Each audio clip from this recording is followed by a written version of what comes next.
Hi verse, എല്ലാവർക്കും നമസ്കാരം. Monies കിച്ചൻ്റെ പുതിയൊരു എപ്പിസോഡിലേക്ക് എല്ലാവർക്കും സ്വാഗതം. എല്ലാവർക്കും സുഖമെന്ന് വിശ്വസിക്കുന്നു. ഈസ്റ്റർ സ്പെഷ്യലായ പെസഹ അപ്പം ആണ് ഇന്ന് ഞാൻ തയ്യാറാക്കാൻ പോകുന്നത്. ആവശ്യമുള്ള സാധനങ്ങൾ: അരി ഞാൻ 1.5 ഗ്ലാസ് അരി 4 മണിക്കൂർ വെള്ളത്തിയിട്ട് കുതിർത്ത് വെച്ചിട്ടുണ്ട്. തേങ്ങ അരമുറി എടുത്തിട്ടുണ്ട്. പിന്നെ നമുക്ക് വേണ്ടത് ചോറാണ്. ഇതിനകത്ത് ഇടാൻ വേണ്ടി ചോറ് എടുത്തിട്ടുണ്ട്. പിന്നെ പഞ്ചസാര അല്ലെങ്കിൽ ശർക്കര ചേർക്കാം. പിന്നെ വേണ്ടത് പാല്, നമ്മൾ ഇച്ചിരി പാലിനകത്ത് ചേർക്കുന്നുണ്ട്. ഞാൻ ഒരു 3/4 കപ്പ് പാലെടുത്തിട്ടുണ്ട്. പിന്നെ ഏലക്ക പൊടിച്ചത്. ഇത്രയാണ് ഇതിനുള്ള ആവശ്യമുള്ള സാധനങ്ങൾ. ഇനി നമുക്ക് അരച്ച് വെക്കാം. നമുക്ക് പകുതി അരി 2ആയിട്ട് കൊണ്ട് അരച്ചിട്ട് ഒന്നിച്ചെല്ലാം കൂടെ പറ്റത്തില്ല, അതുകൊണ്ട് 2ആയിട്ട് എടുക്കാം.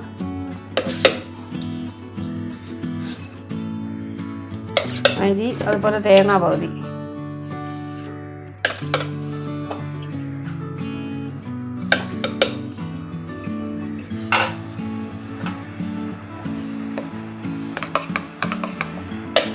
ചോറ് പകുതി എടുത്തിട്ടുണ്ട്. ഇതിൻ്റെ കൂടെ നമ്മൾ പഞ്ചസാരയും കൂടി ഇട്ട് കൊടുക്കാം. പഞ്ചസാര നമ്മൾ എത്ര അരിയാണോ അതിനനുസരിച്ച് ചേർക്കണം. 4 സ്പൂൺ ഞാൻ ഇട്ടിട്ടുണ്ട്. നമുക്ക് പാലും കൂടി ഇതിനകത്ത് കുറവൊഴിക്കാം. പാല് വേണമെന്ന് നിർബന്ധമൊന്നുമില്ല, വെള്ളം ഒഴിച്ചാലും മതി. നമുക്കിനി അരച്ചെടുത്തിട്ടുണ്ട്. നമുക്കൊരു പാത്രത്തിലേക്ക് മാറ്റാം. വെള്ളം പോലെ ആയി പോകരുത്, കട്ടിക്ക് വേണം എടുക്കാം. കട്ടി കുറച്ചല്ല. ഇനി ബാക്കി അരി കൂടെ നമുക്ക് അരച്ചെടുക്കാം.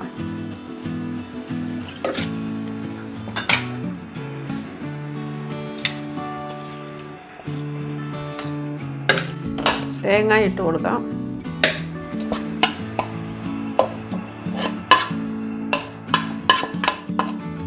തേങ്ങ എത്രയും ചേർക്കുന്നത് നല്ലതാണ്. ചോറ്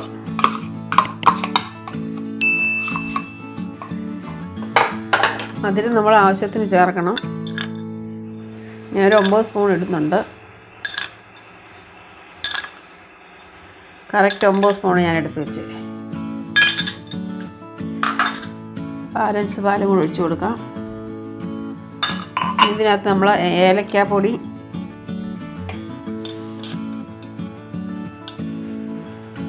പിന്നെ ഈസ്റ്റ് ഞാൻ ഇവിടെ പുളിപ്പിച്ച് വെച്ചിട്ടുണ്ട്. ഇതിൽ നമുക്ക് ഒഴിച്ചു കൊടുക്കാം. പുളിച്ച് വന്നിട്ടുണ്ട്. നമ്മൾ ചെറിയ ചൂടുവെള്ളത്തിൽ ഈസ്റ്റ് കലക്കി വെക്കണം.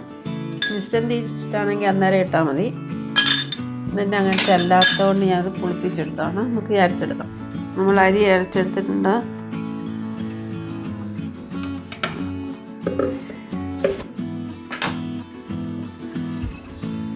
ഒരു നുള്ളി ഉപ്പും കൂടെ ചേർക്കണം. മധുരം ബാലൻസിന് വേണ്ടി ഒരു നുള്ളി ഉപ്പും കൂടെ ചേർക്കണം.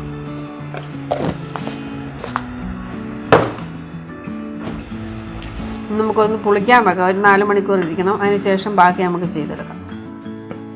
നമ്മുടെ പെസഹ അപ്പത്തിൻ്റെ മാവ് പുളിച്ചത് നമുക്ക് നോക്കാം. മാവ് നല്ലപോലെ പുളിച്ച് വന്നിട്ടുണ്ട്. ഞാൻ 4 മണിക്കൂർ വെച്ചിട്ടുണ്ടായിരുന്നു. ഇനി നമുക്കൊന്ന് പുഴുങ്ങിയെടുക്കാം.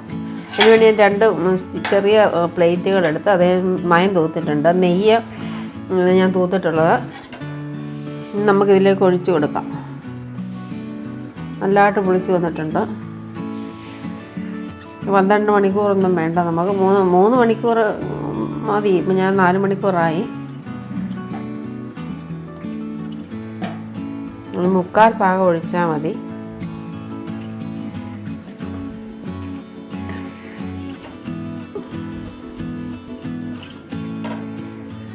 പുഴുങ്ങിയെടുക്കാൻ വേണ്ടി ഞാൻ ഇഡലി പാത്രം സ്റ്റൗവേ വെച്ചിട്ടുണ്ട്. നമുക്ക് തീ കത്തിച്ച് കൊടുക്കാം.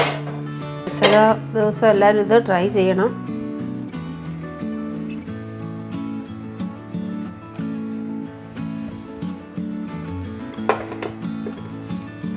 ഇനി 2 എണ്ണം ഉണ്ടോ, ഞാൻ വേറെണ്ണം കൂടെ എടുത്ത് വെക്കുവാണ് അതിൻ്റെ പുറത്തോട്ടെ. 2 ഞാൻ വെച്ച് കൊടുത്തിട്ടുണ്ട്. ഇനി നമുക്ക് അടച്ചിട്ട് വെയിറ്റ് ചെയ്യാം. ഇന്ന് പകുതി വേകുമ്പോൾ നമുക്ക് മുന്തിരിയോ പിന്നെ നട്ട്സോ എന്തെങ്കിലും വെച്ച് കൊടുക്കാം. വേണ്ടവർക്ക് അങ്ങനെ വെച്ച് കൊടുക്കാം. നമുക്ക് അടച്ച് വെക്കാം. ഇനി ഒരു 15 മിനിറ്റ് നമുക്ക് വെയിറ്റ് ചെയ്യാം.